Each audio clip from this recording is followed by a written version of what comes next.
नमस्कार। प्रभात खबर की चुनावी चर्चा में आपका स्वागत है। हम बात करेंगे बिहार में जिन 4 सीटों पर पहले चरण के चुनाव के लिए आज प्रचार थम गया, उन सीटों पर ऊंट अब किस करवट बैठने की संभावना है, किसका पलड़ा भारी लग रहा है और चुनाव में किसकी आगे निकलने की संभावना बनती है या दिख रही है, इन चीज़ों पर चर्चा करेंगे। जैसा कि आप जानते हैं, पहले चरण में बिहार की 4 सीटों पर नवादा, गया, जमुई और औरंगाबाद में 19 अप्रैल को मतदान होना है और आज चुनाव प्रचार इन सभी चारों सीटों पर थम गया। चुनाव प्रचार थमने के बाद के क्या हालात हैं, वोटरों का मिजाज क्या है और उम्मीदवारों के दावे क्या निकल रहे हैं, इसके बारे में हम चर्चा करेंगे। तो बिहार की इन 4 सीटों को लेकर जो हम बात करेंगे, हमारे साथ स्टूडियो में हमारे सहयोगी मिथिलेश कुमार, हम उनसे चर्चा करेंगे एक-एक सीटों को लेकर कि क्या तस्वीर निकल कर सामने आ रही है, वोटर वहाँ के क्या सोच रहे हैं, इनके ब्यूरो की टीम वहाँ से लगातार इनको फीडबैक दे रही है।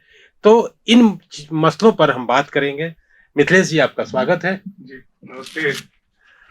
सबसे पहले हम लोग गया को लेकर चर्चा करते हैं। यहाँ पूर्व मुख्यमंत्री जीतन राम मांझी और राजद की ओर से कुमार सर्वजीत चुनाव मैदान में है और इन चारों सीटों पर 76 लाख से ज्यादा वोटर अपने उम्मीदवारों का चयन करने वाले हैं। तो हम चर्चा की शुरुआत करते हैं गया संसदीय सीट से, जहां जीतन राम मांझी पूर्व मुख्यमंत्री और कुमार सर्वजीत राजद की ओर से हैं।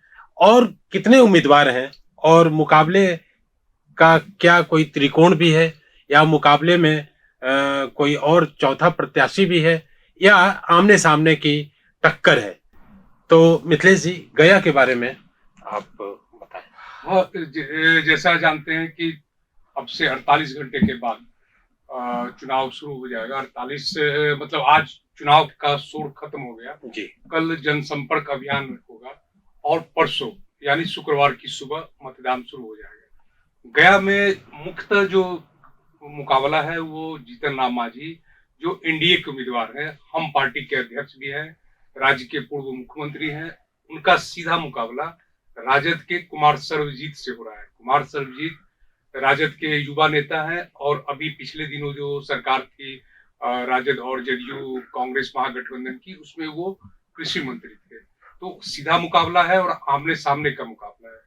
गया में हम कुल ऐसे बात करें तो 14 उम्मीदवार हैं टोटल, अच्छा। जिसमें 12 निर्दलीय हैं और 2 ये बड़ी पार्टियों के उम्मीदवार हैं।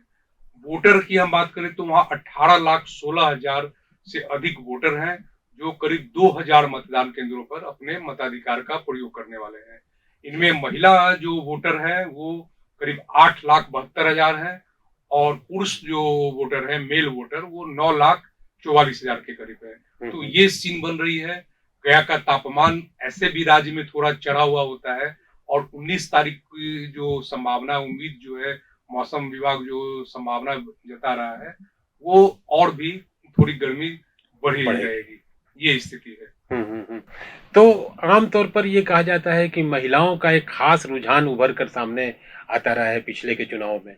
इस बार क्या उनका रुझान बता रहा है या क्या आपके पास उसके संदर्भ में? ये सही है कि जैसे आधी आबादी है तो वोट करीब करीब पुरुषों की तुलना में करीब करीब बराबर की स्थिति है। थोड़ा सा कम, अब ज्यादा हो सकता है, करीब करीब बराबर है। तो महिलाओं का एक ट्रेंड रहा है बिहार में कि वोट पिछले हम लोग 4-5 इलेक्शन की तुलना करें तो महिलाओं की संख्या अच्छी तादाद में महिलाएं घर से निकल रही हैं, वोट कर रही हैं और पहले वोट कर रही हैं फिर अपना काम कर रही हैं। और उसका नतीजा आप चुनाव परिणामों में देखेंगे कि किस तरह से वो चुनाव परिणाम, जिधर उनका पलड़ा रुझान ज्यादा हुआ, उस पक्ष का, उस पार्टी का चुनाव परिणाम उनके पक्ष में गया।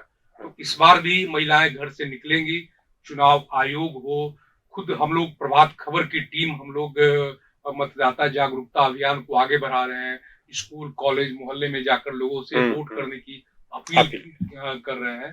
तो इसका नतीजा निकलेगा और बड़ी संख्या में खासकर महिला वोटर, पुरुष वोटर तो ऐसे ही निकल जा रहे हैं, लेकिन महिलाओं की संख्या थोड़ी कम होती थी, जो पिछले 3-4 चुनाव में बढ़ी है, और इस बार भी उम्मीद कर रहे हैं कि 19 तारीख को अधिक से अधिक संख्या में महिलाएं सामने आएंगी वोट देने के लिए।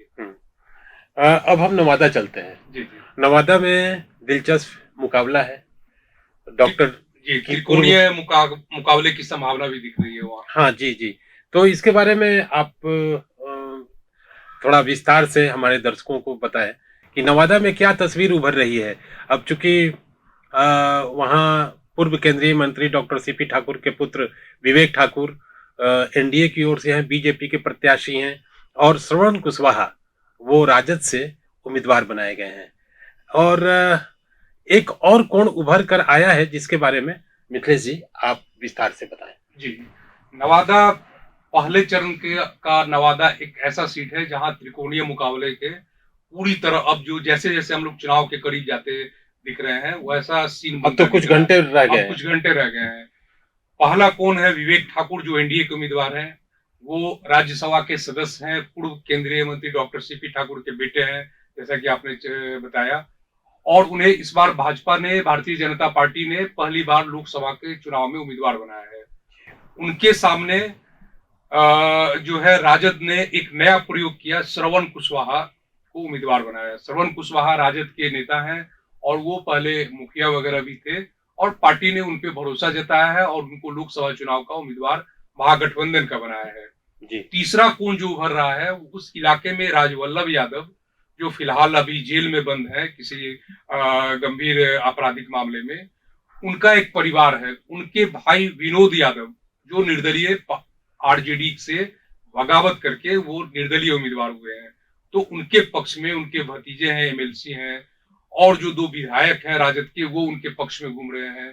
पार्टी राजद ने इससे इनकार किया है, लेकिन हमारे जो सूत्र, हमारे जो संवाददाता जानकारी दे रहे हैं कि राजद के कई समर्थक विनोद यादव के साथ घूम रहे हैं।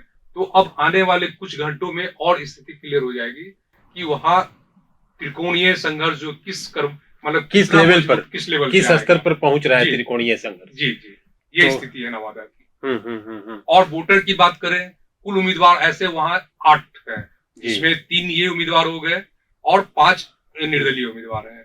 वोटर वहां 20 लाख है, 20,06,000 वोटर हैं, जो करीब 2000 मतदान केंद्रों पे अपने मताधिकार का प्रयोग करेंगे।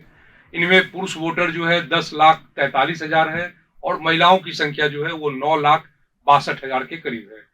और एक खास ये बता दें कि इन चारों सीट पे करीब 4000 बूथ ऐसे हैं जहां शाम 4 बजे ही वोट खत्म हो जाएगा, क्योंकि वो नक्सल प्रभावित है और सुरक्षा के दूसरे कारणों से भी करीब 2 घंटा पहले वहां वोट का डालने का काम खत्म हो जाएगा। हम जमुई की चर्चा कर लेते हैं मिथिलेश जी।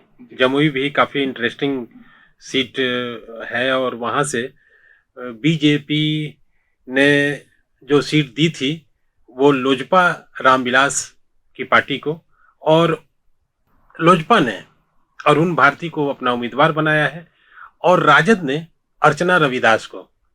तो मिथिलेश जी जानना चाह रहे हैं कि जमुई में क्या आमने सामने का मुकाबला है या क्या तस्वीर वहां? बिल्कुल, हमारे जो संवाददाताओं ने जो सूचना दी है या जानकारी वो घूम रहे हैं, तो कांटे की टक्कर है वहां एनडीए वर्सेस महागठबंधन में। एनडीए से लोजपा रामविलास के अरुण भारती, जो रामविलास पासवान जो लोजपा के अध्यक्ष रहे हैं, उनके दामाद हैं, छोटे दामाद हैं। और महागठबंधन में चूंकि ये सीट राजद के खाते में गई है, तो राजद ने अर्चना रविदास, जो बिल्कुल नई उम्मीदवार है, लेकिन वो उनका एक राजनीतिक परिवार भी रहा है, उनके पति राजद से चुनाव लड़ते रहे हैं, मुखिया वगैरह रहे हैं, तो उनको उम्मीदवार बनाया है। कुल मिलाकर जो 17 दिनों का चुनाव प्रचार चला, वो उसके बाद जो रिजल्ट आ रहा है हाथ में, पूरी तरह कांटे की टक्कर है और आमने सामने की लड़ाई है वहां महागठबंधन के नेताओं ने भी प्रचार किया है, प्रधानमंत्री की भी सभा हुई है, भारतीय जनता पार्टी की पहली मीटिंग प्रधानमंत्री की वहीं हुई जी, और भी वहां सभाएं हुई हैं। उम्मीदवार वहां टोटल कुल 9 उम्मीदवार हैं। वोटरों की संख्या जो है 19,07,000 से अधिक है वहां, और वहां भी करीब 2000 मतदान केंद्र बनाए गए हैं। पुरुष वोटर वहां 9,07,000 हैं, और महिला वोटरों की संख्या भी करीब 9,09,000 के आसपास है। तो कुल मिला के करीब 18 लाख जो वोटर हैं, वो 19 तारीख को सुबह 7 बजे से अपने मताधिकार का वो प्रयोग करेंगे। औरंगाबाद, ये पहले चरण में बिहार की 4 सीटों में से ये भी औरंगाबाद में भी पहले चरण में मतदान होना है 19 को, और यहाँ भी आज प्रचार थम गया। यहाँ सुशील कुमार सिंह जो अभी मौजूदा सांसद भी हैं, उनको बीजेपी ने अपना उम्मीदवार बनाया है, और अभय कुशवाहा को राजद ने अपना प्रत्याशी घोषित किया है। जैसा कि औरंगाबाद में भी ये माना जा रहा है कि आमने सामने का मुकाबला होगा एनडीए और महागठबंधन के बीच। मिथिलेश जी, इस पर आपकी क्या टिप्पणी है? औरंगाबाद में सर जैसा है, औरंगाबाद की बात हम लोग करें तो वहाँ करीब 9 उम्मीदवार हैं। 2 प्रमुख उम्मीदवार हैं भारतीय जनता पार्टी के जो मौजूदा सांसद हैं सुशील कुमार सिंह, पार्टी ने उन्हीं को दोबारा उम्मीदवार बनाया है। और राजद ने, चूंकि इस चरण में सभी सीटें राजद की झोली में है, तो राजद ने एक नया प्रयोग किया और अभय कुशवाहा जो कुछ दिन पहले जदयू के में जिलाध्यक्ष वगैरह थे गया के और विधायक भी रहे हैं, तो उनको पार्टी में लाकर और उम्मीदवार भी बनाया है। तो सीधा मुकाबला अभय कुशवाहा और सुशील कुमार सिंह के साथ है। वहां दिलचस्प एक ये है कि कांग्रेस अंतिम समय तक, सीटों के बंटवारे के अंतिम समय तक कांग्रेस का दावा औरंगाबाद की सीट पे रहा। वहां निखिल कुमार का जो परिवार है वो चुनाव लड़ते आया है। खुद निखिल कुमार इस बार उम्मीदवार थे कि दौड़ में थे, लेकिन वो सीट चली गई राजद की झोली के पास।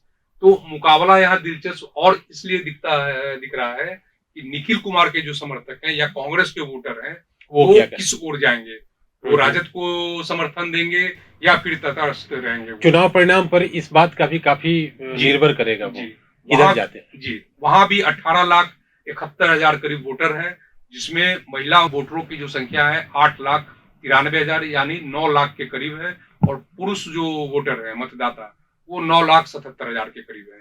तो कुल मिला के तस्वीर पहले चरण की ये दिख रही है। करीब 76 लाख जो वोटर हैं वो 8,000 मतदान केंद्रों पर सुबह 7 बजे से अपने मताधिकार का वो प्रयोग करेंगे। तो ये थी चर्चा बिहार में 4 सीटों की, जहां आज प्रचार थम गया और 19 तारीख को मतदान होना है। इन 4 सीटों में अगर हम लोग देखें तो नवादा को छोड़कर गया, जमुई और औरंगाबाद, इन सीटों पर एनडीए और महागठबंधन के उम्मीदवारों के बीच सीधा मुकाबला माना जा रहा है, जबकि नवादा में एक तीसरा कोण भी उभरने की संभावना जताई जा रही है। अभी हम लोग चुनाव को लेकर चर्चा कर रहे थे। आने वाले समय में हम और सीटों को के बारे में बात करेंगे, चर्चा करेंगे। तब तक दीजिए हमारी टीम को इजाजत। नमस्कार। प्रभातखबर.com, विश्वास वही, रफ्तार नहीं।